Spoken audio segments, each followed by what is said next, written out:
Hello, in today's video I'm reviewing this shirt pattern. If you like this video and would like to see more, please don't forget to like and subscribe. So the shirt that I've done here is the New Look 6232, and I have done variation C, or closer to variation C than variation D. This pattern has two shirt variations for a woman's fitted shirt, and then it's got a men's or unisex shirt as well, views A and B. So that's part of the reason I got it. I thought it might be a bit more versatile if I did want to make my partner or someone else a shirt. It opens up a lot of options, having a couple of different styles.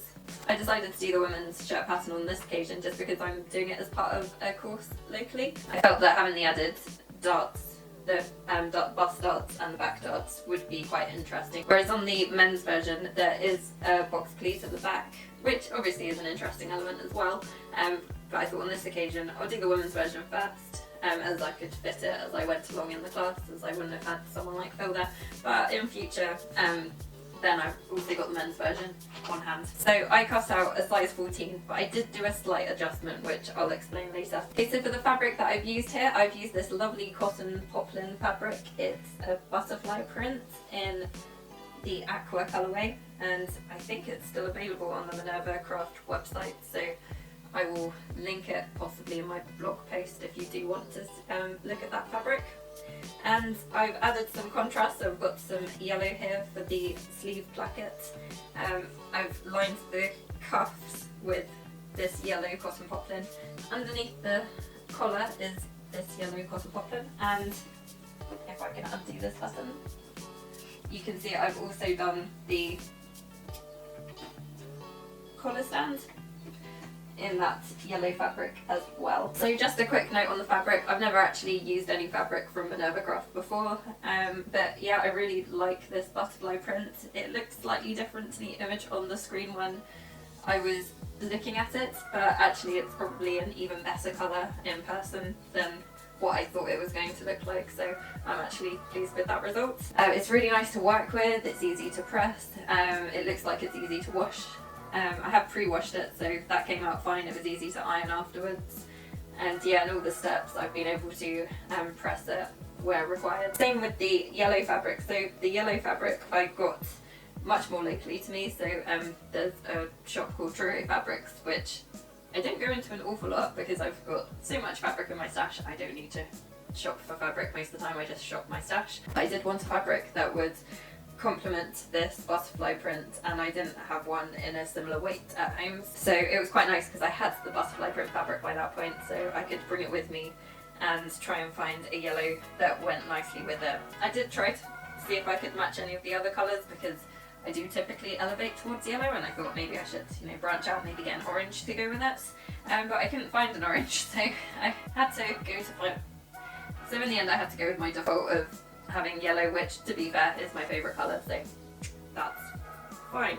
And yeah, I've used yellow buttons on here as well, which were actually from my stash, which was quite handy because buttons are really expensive in certain shops. So the great thing is it's all made out of cotton poplins, and I think the wash care instructions are the same for both fabrics, so it should be fine to wash. Okay, so in terms of difficulty, I found this very challenging make. This is probably the most complicated make that I've ever done. The reason I'm saying that is there are just so many elements to it, so it's a nice fabric to work with, it's very stable, as it's a cotton woven fabric. As I mentioned, it's easy to press, I don't need to worry about that. It's not slippery or anything like that, but there's just so many elements to it, so I had to do the bust darts, which are actually hidden a bit by the patch pockets. Yeah, there are patch pockets as well.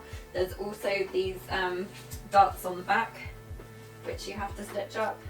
There's the yoke, these sleeve plackets, which were interesting to do. There are the cuffs, and then of course you've got the collar with this top section as well, and you've got the front band.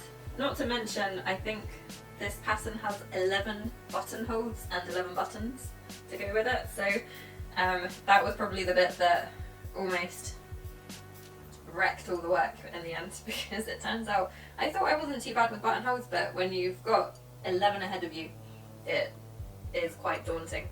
So yeah, this was a really challenging make for me. I did pick it on purpose because I was doing it in a class and I wanted to learn all these techniques, so I feel like I've really grown making this shirt, as it is such a technical piece, a technical garment. Depending how many makes you've made so far, it's probably not one to start straight away. But saying that, I'm really pleased with it. I did pick it on purpose, as I mentioned, because of all the different techniques in it. It's also got a curved hem at the bottom, which is another challenging element. So you could of course get many shirt patterns which are just flat at the bottom, and that would be a lot easier to hem. But saying that, I really like that it does have a curved hem. So yeah, there's a lot of work in it, but obviously if that's what you want in your shirt, you're going to reap the rewards once it's done. In terms of clarity of the instructions, I did not find the instructions with this new look pattern that simple to follow. There were definitely a couple of points in particular with fitting the sleeves into the armholes,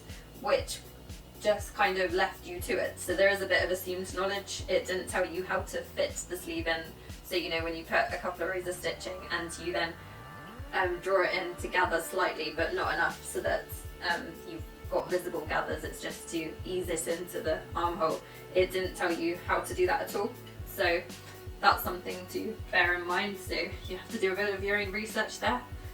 Although saying that, it didn't, I don't think it even said about easing it in. It just literally said stitch it into the armhole, and you definitely needed to ease it in. So if you weren't aware of easing the sleeve into an armhole, that could throw you off a bit on that step. But saying that, when I had to follow the instructions for the sleeve placket, I've never done one of these in my life, and I was really daunted by it. But actually the instructions were fine. I just took it really slow, really concentrated on each step, took it easy, and it came out perfect first time. So yeah, bit of a mixed bag on clarity really. So some of it was quite clear, some of it not. And it does tell you as well at the end about repositioning the buttonholes if you need to, but it doesn't actually give you any guidance or advice on that. So I mean, I adjusted mine just because from researching online, you can get a bit of a gape if you don't have a button right along your bust point, so I thought I better adjust that, and then I had the logistical nightmare of trying to then reposition the rest evenly. So yeah, it might have helped if they'd added a bit of guidance on how to position your buttons or to make sure the fit was correct, but again, perhaps they're just assuming that you already know that yourself. I found it interesting as well because I was looking at a couple of reference books at home while I was doing this to work out the position of the buttons as well, and so I would have a little bit of a read up if you do have a pattern where it doesn't give you much guidance on the buttonholes. I definitely learnt quite a lot. I think I looked at 3 different reference books in the end, and yeah, it was really useful. For the design and fit, I've kind of gone through a lot of the design features. So as I mentioned, there's a collar, you've got the separate top button bit on the collar, there's the front band, you've got the cuffs, and there are 2 buttons on the cuffs, which is nice. You've got a specific sleeve placket here, which is really nice, because some shirt patterns you just fold it over, so you fold it over twice. Which is nice as well, but I quite like this design feature. There's a couple of pleats on each sleeve. You've got the front bust darts, a couple of patch pockets, although obviously you could just put one on if you wanted. And yeah, you've got the yoke, and you've got the 2 back darts as well, and this curved hem. So I did choose it because I wanted as many shirt features as possible.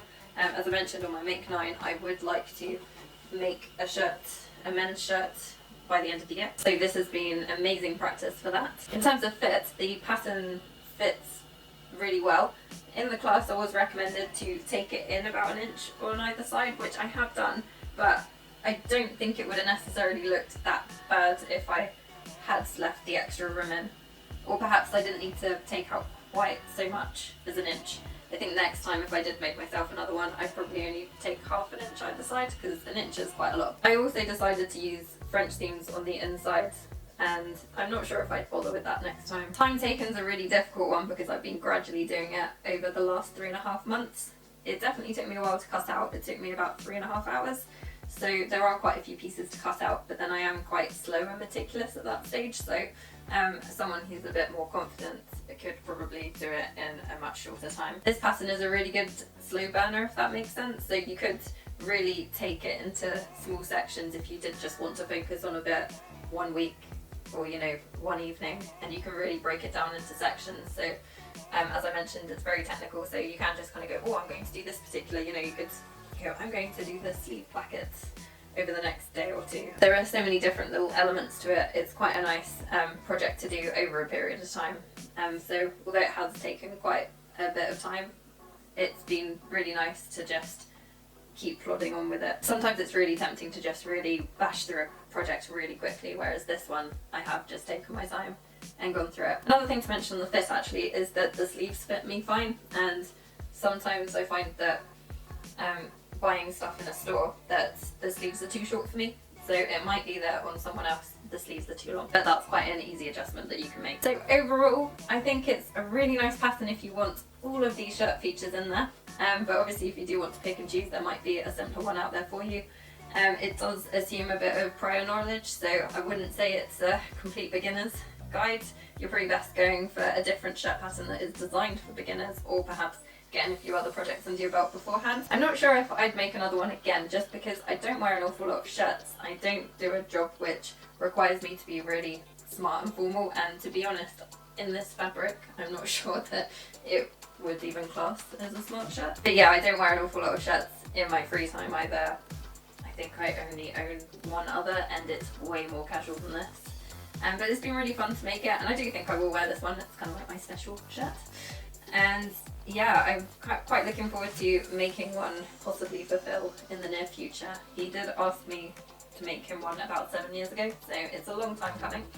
But I really did enjoy making it, and I do like all the techniques involved in it, so I think I'll enjoy making one for someone else. So that's it for this week. Thanks for watching.